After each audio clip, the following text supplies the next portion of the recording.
Kia ora. Kind of about the 25 press-ups challenge today. Kind of not. Hitting hard times as a small business. Not just, kia ora Sandy, not just hitting hard times as a small business, but as a person, as a woman, as a mother, as a parent, as a father, keeping it together through those hard times. That's what this is about today. And so thank you for joining me. The 25 press-up challenge. I haven't really known what it was about, because a little bit of insight into me is that because I spend so much time on social media, in the digital world with my roles, my jobs, and my business, I avoid engaging with very much on social media as much as I can. So when I do go onto Facebook, I don't listen to any sound. So I often it means that I only look at things that I know are for me, kaupapa that are for me, or personal, or my personal page, things like that. And so I have been seeing the 25 press-up challenge going around, and I've got no criticism. It just took me a little while to figure out what it was all about. And recently I sort of clicked on it and I was like, oh, and had a look. I was like, oh, okay, gosh, I've been missing the boat on this one. From my understanding, it's about promoting awareness for depression and anxiety and mental health, I think. So if you correct me if I'm wrong. So I thought, well, I ain't doing no 25 press-ups for nobody. I used to do 25 press-ups like obsessively with my training and everything up to a few years ago, and I've learned to chill out a little bit. So I'm going back there again. But I thought what I would do is a version of 25 press-ups, where I think if there are some of us who have a platform, small or large, medium or small, but I have a following, and if I can provide some awareness, I would and I should. And I don't particularly feel like just giving awareness by sharing the darkest times for me, but rather share a little so that you know I'm human, so that you know what is possible. But then to give the solutions and how I followed the method, what methodology I chose to follow and what my journey was like, just so that those of you who might be struggling, where there are many of you, can recognize and see the times over my 5 years that I have been in sometimes very dark places. And I'll point out in what videos you can actually see it. You can see it happening. And maybe that will help you just see a little flicker of light at the end of it.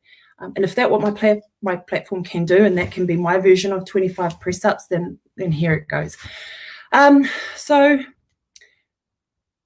Hard journey. You're going to find it a little bit hard to follow me, because as a lot of you know, when there are times that you fought hard to get away from or to move on from, nobody wants to trigger those times again. I started to notice difficulties in my, let's not call it mental health, because mental health, it's actually quite physical. Your mental health can become very, very physical. Okay, so for me, I will call it my health. And I noticed it probably in retrospectively, like I'm 38 now.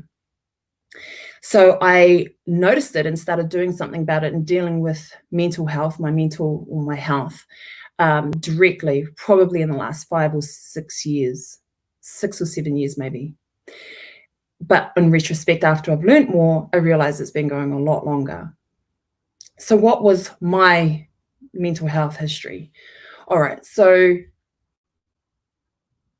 now I realize that I'm a workaholic by nature. Now I realize I am actually a natural born people pleaser. Now I realize I'm a highly empathetic person. For those of you, empathy, I'm going to say empathetic is when you can take on, you're so connected and can feel the vibes of other people on the outside of you that you take it on so much to the point where it's hard to tell what feelings are yours and what feelings are others. And so for a lot of the struggle for empathetic people is that depending on what environment they're in, that will dictate how they feel about themselves in life. I'm lucky. I have a loving, supportive family and a safe environment that I grew up in. But I think now, on reflection, that as a highly empathetic and slightly and a nervous and worried person, just natural, just born that way, I picked up on a lot of energies that weren't for me, and yet nobody was doing anything wrong. So that's my background. And so with that background as an empathetic person and a people pleaser and a natural born warrior, WORRER, I learnt early on that to do lots of things that people liked. So I was good at sport, good at school, good at things, and just always aiming to achieve for the external purposes. Yeah. Okay. So that paints a picture. So I think that by the time I got to leave high school and go into university and adulthood, independent adult life, I had learned behaviors. So it's another word I'll put up here. I had learned behaviors that some of you may be able to identify with. Kia ora to you all who are joining me. And those learned behaviors were behaviors that exhausted myself. And some of you are like, and that's what we all do. Yep. So keep it in mind, though, that those are behaviors that exhausted. I learned as coping strategies for just the way I am as a person, to that my normal was to exhaust myself.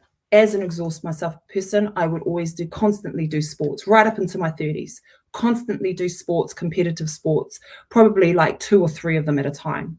On top of that, I would do, I'd be studying full time. On top of that, I would have a job. On top of that, I would have partnerships and relationships that were maybe not meant for me. Maybe a little bit too exhausting for what my personality type should have. And I would, let's say we take it to having babies. I had 2 babies back to back, year after year. And in that particular time frame of my life, I was studying full-time in Melbourne. I was working full-time in Melbourne. I was married. We were building a house. We all have a different story. And I know people are going to go, those are really awesome things. And you're complaining. I'm not complaining. I'm saying these outputs of energy, these behaviors of constantly saturating myself, to make me not feel whatever it is I didn't want to feel, meant that I would exhaust myself.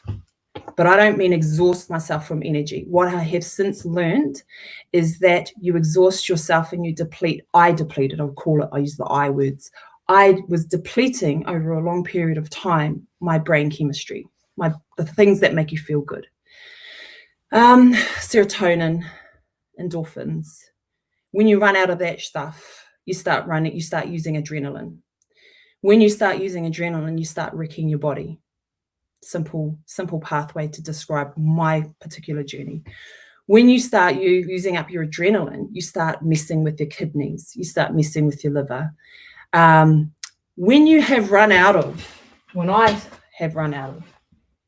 serotonin, the basic brain thingy in there that actually makes you feel good and makes you feel like getting up in the mornings.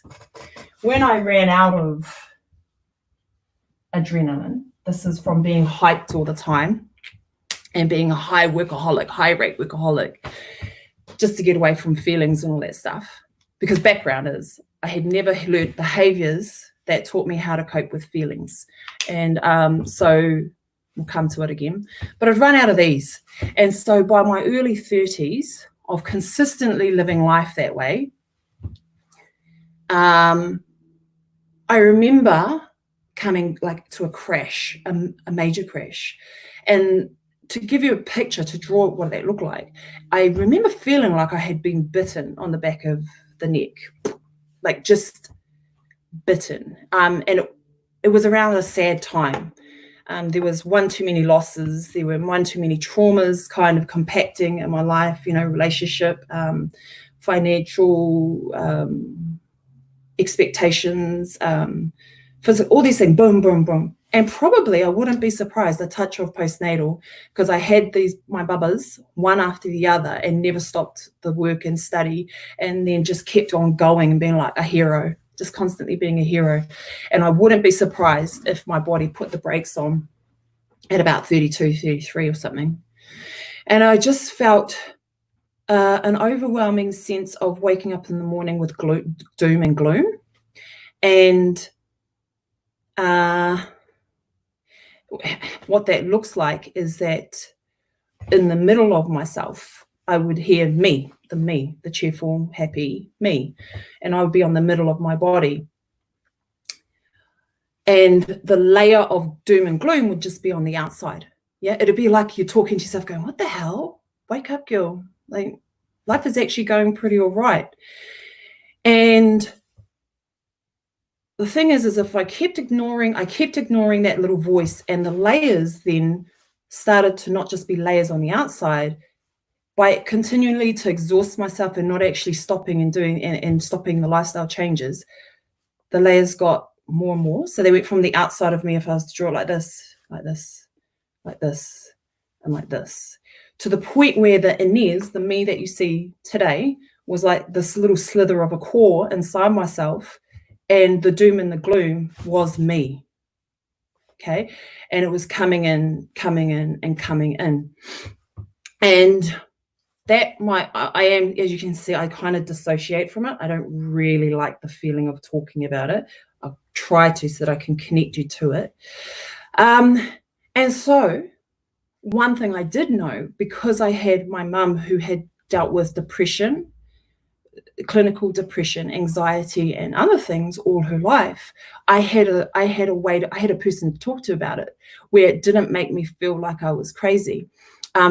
But it was when I got to the point where I could not feel good for any reason whatsoever for longer than 2 hours in the day. So I would wake up in the morning and the gloom wouldn't lift, and I would watch it and I would record it in my diary. I'd be like, holy hell, this is not good. I cannot for the life of me find a moment of joy. And it would hit till about 11. Then I would feel like, oh, okay, I feel all right. I'll have a shower. I'll go and do stuff.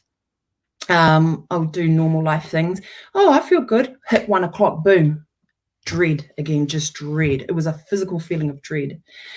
And that physical feeling, so it would start at about 8 in the morning and finish about 6 was my good period. And then that started to close in to the point where I said, like, I couldn't feel good until 11 a.m. and I didn't feel, and by 1 o'clock, that feeling ended. And that was when I said, Mum, I don't think I feel well. What should I do? She said, go straight to the doctor. And so I went straight to the doctor. And the problem with me, and I want to share this because I know there's lots of people out there who have these behaviors where you look functional and you can be really highly functional. And I'm I think they call a high functioning depressant. That's what they call me, but that's not my name. No, but a high functioning depressant. So you go to the doctor and you try and tell them what's wrong. And they're like, you go in and you dress nice and you have your hair brushed, but those are habits. Those are life habits, presenting yourself as if you're okay. And then they're like, well, you shouldn't need to go on anything. There are other ways. There's counseling. And I was like, the first thing I can tell you is you need to tell it like it is and not be scared that someone will tell on you or judge you, because that is very real, especially when I'm a person like this. I put myself up videos, and I have had people threaten me with what they know about me in my private life, as if they can expose me like this. And that is a threat, but you have to look after, you have to deal with this mental health as a physical thing, as a way to a thing as well. It's really real. So I went to the doctor and he's like, oh, there's other ways, because I did not know. I learned afterwards that the depression, medication has its side effects, man. Whoo! And saying that, you'll hear why, but it was also necessary for me to go on it. So I told him why. I said, okay, doctor, so here's what happens.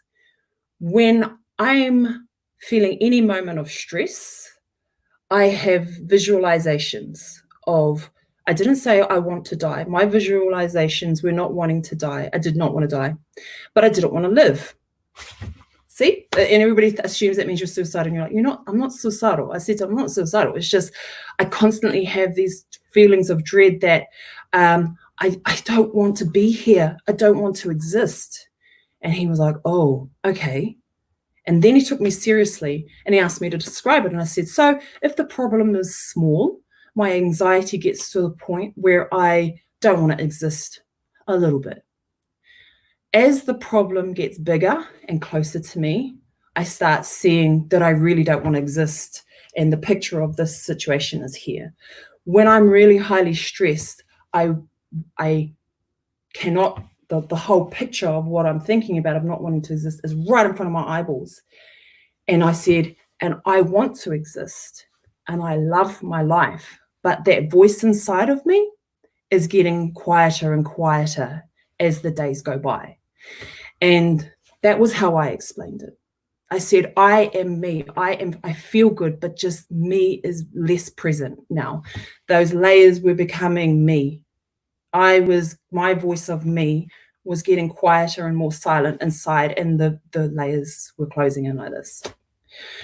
On that basis, he says, let's try the antidepressants. And I'm not going to go on to pros and cons. Yes, taha wairua, hinengaro, health, all these things, a holistic approach, yes. But there was a point where for me, I was like, I'm just about not able to function. I'm down to 2 hours a day.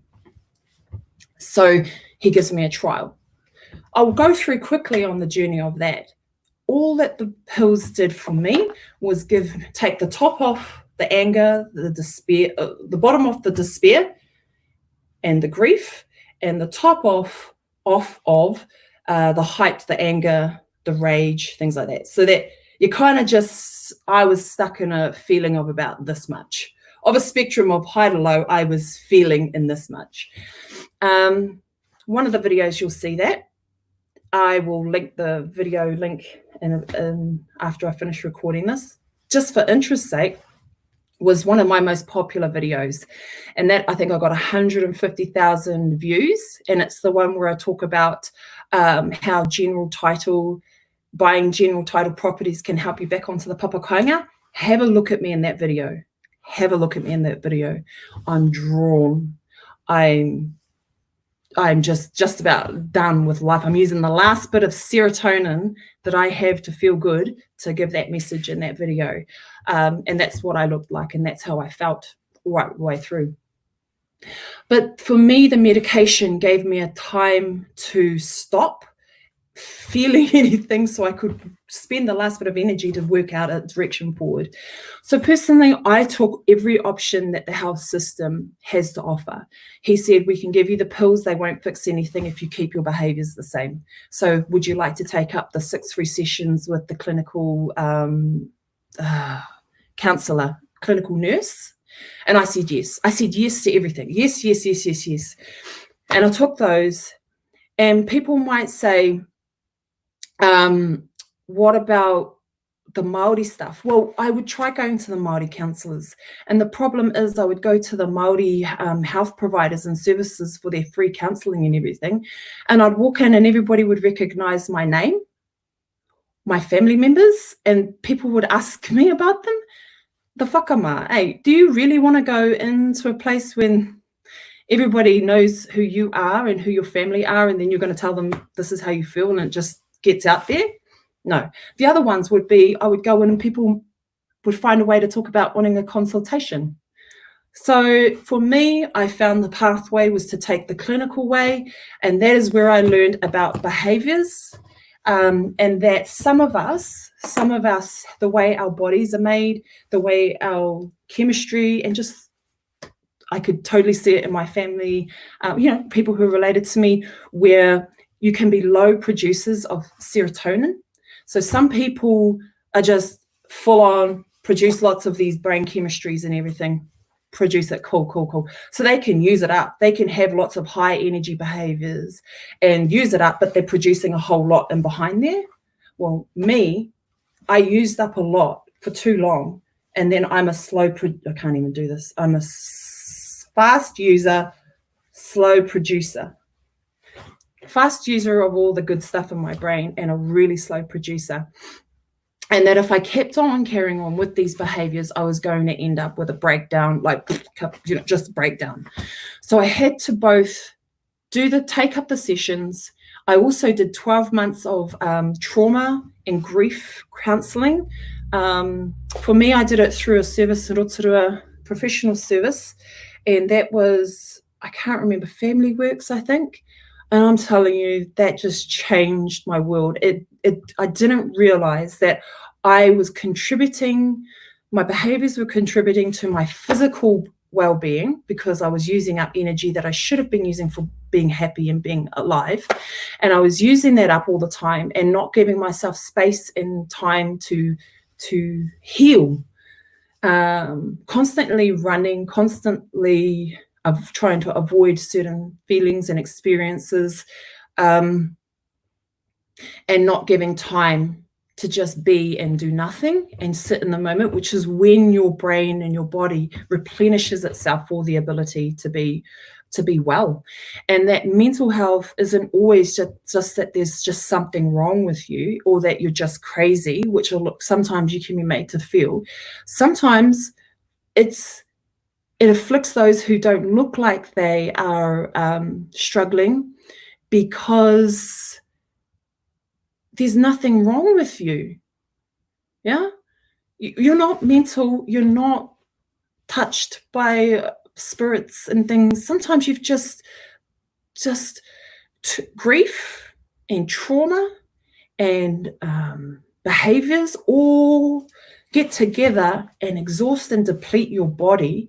And when you go too long where your body is running on empty, just like a car, and it has no oil in it, eventually it starts to break down, and that breakdown can get to your hinengaro.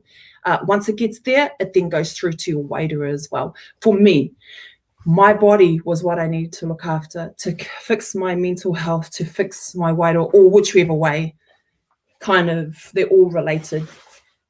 But it was a long time. So we're talking, if you look through the track of my 5 years on these videos on my Facebook platform, you'll see the difference. You'll see when I've put on 25 kilos from my antidepressants. That wasn't a bad thing. That was my experience. That was, at least I got to learn how to keep myself well in other ways. You'll notice time periods where I didn't come on here very much, because I had to avoid my triggers. I had to avoid the things that make me unwell. And one of the things that make me unwell are using more energy than I can produce in a day. So for 2018 and 2019, I just kept on pulling back my hours that I was working. I think I might have, let's say I was on 60, okay? And I'm going through my counseling, I'm going through my medication, I'm going through my whatever I was going through. You'll see it. I'm making it sound prettier than it was. It was friggin' ugly behind the scenes. And I went down to 40 hours, still no improvement. Went down to 30 hours, still no improvement. Went down to 20, 10. I friggin' ended up on 1 hour a week. So I ended up on 1 hour per week where I could engage with paid work. Yeah. And in that hour, I would typically try to focus on saying, okay, I can't help many people in 1 hour, but I can do a video. And so that's probably where the kind of the whakapapa of my videos came from, is that, oh my goodness, I have a purpose that I want to achieve. I can't achieve it in 1 hour, but I can probably, maybe I can help by saying that 1 hour I will try and get in touch with as many people as I can, and hence why I do the Facebook, and I don't let go of the Facebook and the YouTubes and all that kind of stuff. So the question is how did I live?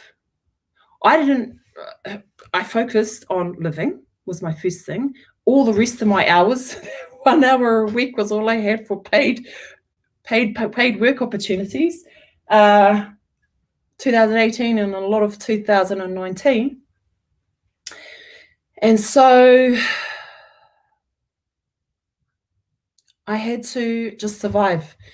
Yeah, I just had to survive. I think this is why I'm very adamant that I share with people my sort of financial resilience kōrero that I share with my members, and on here, really cutting. So survive, what does that look like? You have to be ruthless with your expenses and just smash them down. Anything you do not need, you get rid of it. Okay. I had to find a way to thrive. Anything that I don't need, you have to sell. You just have to. Okay. I mean, we don't need. I'm not talking the essentials. I'm talking the stuff you have in storage, the things you have in garages. I had to sell it. And then I had to find income streams. And for me, that was Airbnb. So I had a room, a bathroom, and I would Airbnb that out. And God bless Manaakitanga being a host, and Manaakitanga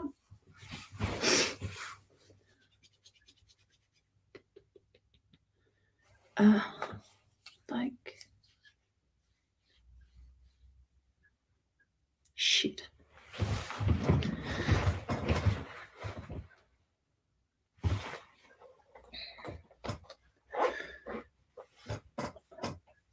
Oh. Yeah, was my way. Oh man, I've never done this before, sorry. Yeah, that was my way. That was my way through. So I had 1 hour of paid work, and I would be able to make a bed, wash the sheets, greet my guests, show them their room, and then just the rest of the day be well.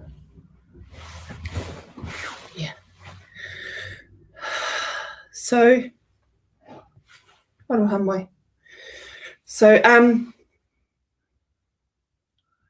that is why I'm quite passionate about Airbnb, because it has been a part of my journey and property, because it is part of my journey where, you can go to ground zero, and if you can still survive on ground zero, you can survive on anything.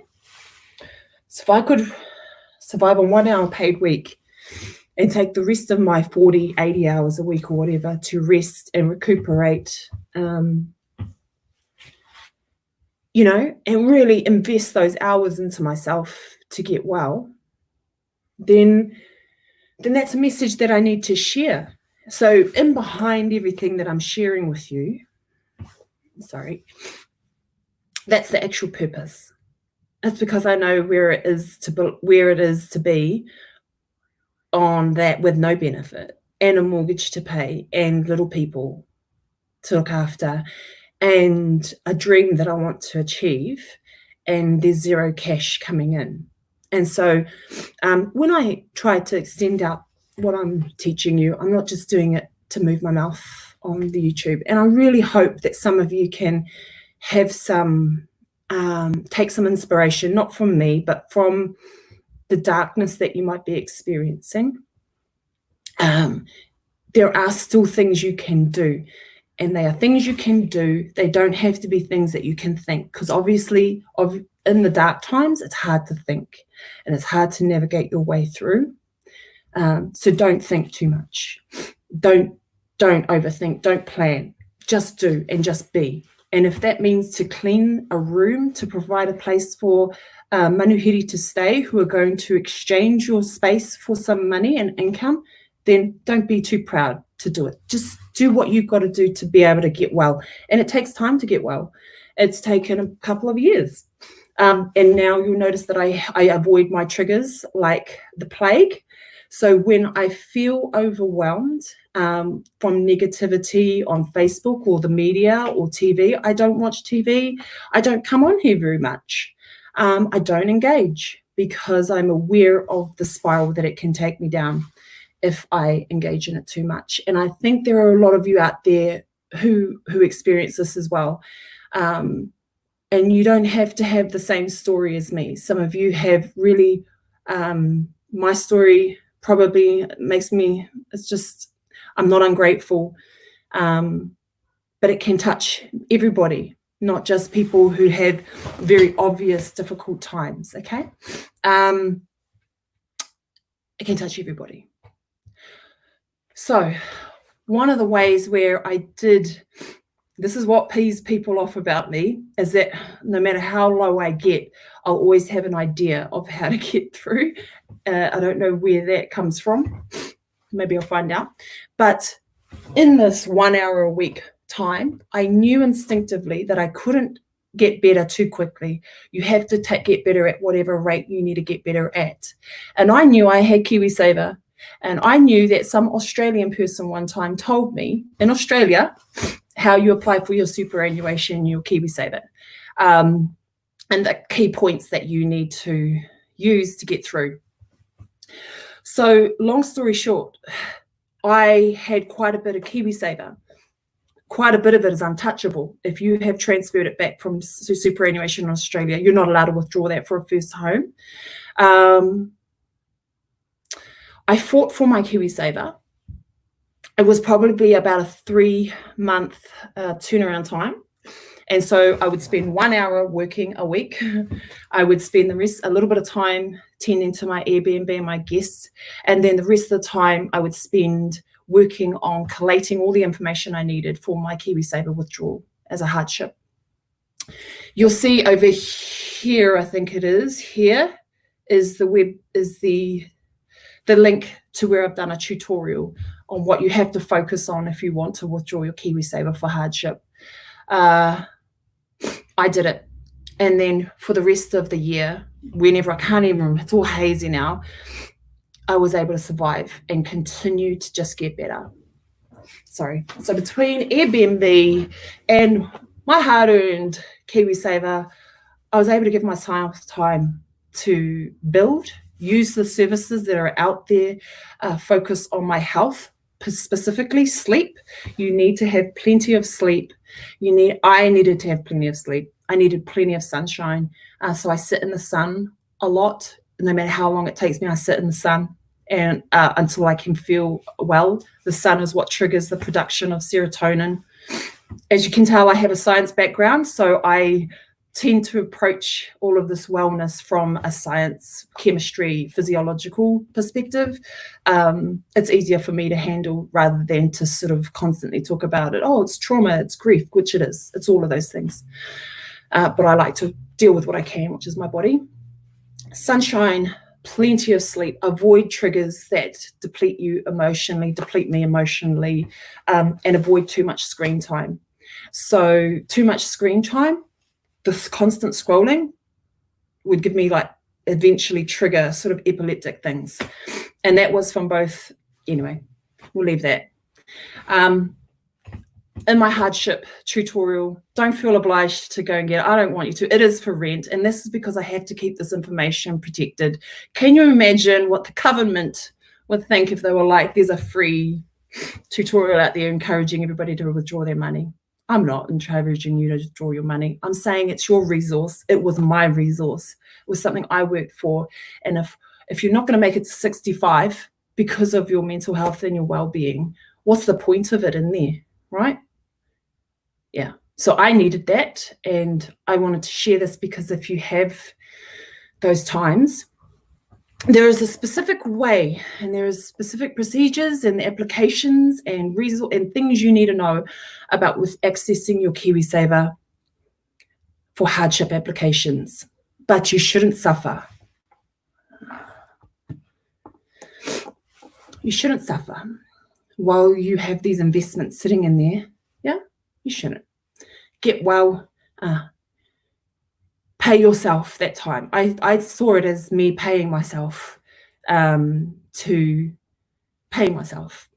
Sorry, I saw it as me paying myself to give myself the right to get better. So let's wrap it up, Nez. I am still and probably always will be a depressant, anxious person. I don't like those labels. My name is Inez. But they are as factual as it is that I have brown hair and that I'm a woman. It is a part of who I am. And so I just embrace it. And I just say this is a part of me and this is a part of my why I do my business.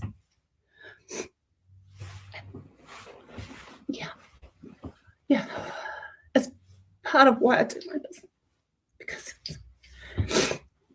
it's horrible. It's horrible in that place, especially when you can't get out, right?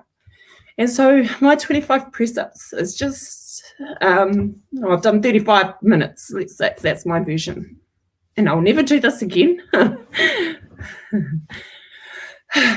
But this is my version of the 25 press-ups. Just hopefully I've been able to share some really practical tips with you, a little bit about my why and about why my way of expressing well-being and solutions to well-being is through whenua, is through property, and is through financial resilience. And to assist those of you who are struggling with some doable solutions, and I hope that's what I've been able to share with you all.